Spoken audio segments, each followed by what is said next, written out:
Islamabad high court के justice इनाम अमीन मिन्हास की दौरान समाअत तबीयत नासाज हो गई। उन्हें कुलसूम इंटरनेशनल अस्पताल मुंतकिल कर दिया गया। तफसीलात जानेंगे डॉन न्यूज़ के नुमाइंदे ताहिर नसीर से। ताहिर, क्या तफसीलात हैं और ये भी बताइएगा कि जस्टिस इनाम अमीन मिन्हास की अब कैसी तबीयत है?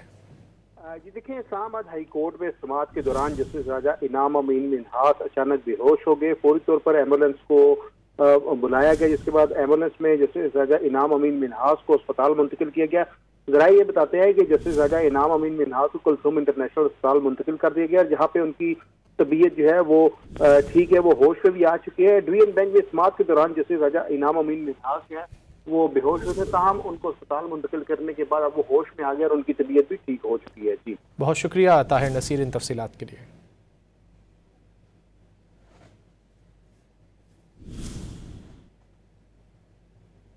इस्लामाबाद हाई कोर्ट के जस्टिस इनाम अमीन मिन्हास की दौरान समाअत तबीयत नासाज हो गई थी। उन्हें कुलसूम इंटरनेशनल अस्पताल मुंतकिल कर दिया गया था। ताहम ज़राए अब ये बता रहे हैं कि उनकी तबीयत बेहतर है। जस्टिस राजा इनाम अमीन मिन्हास दौरान समाअत बेहोश हो गए थे, लेकिन अब ज़राए ये बता रहे हैं कि उनकी तबीयत बेहतर है। इस्लामाबाद हाई कोर्ट के जस्टिस इनाम अमीन मिन्हास की दौरान समाअत तबीयत नासाज हो गई थी।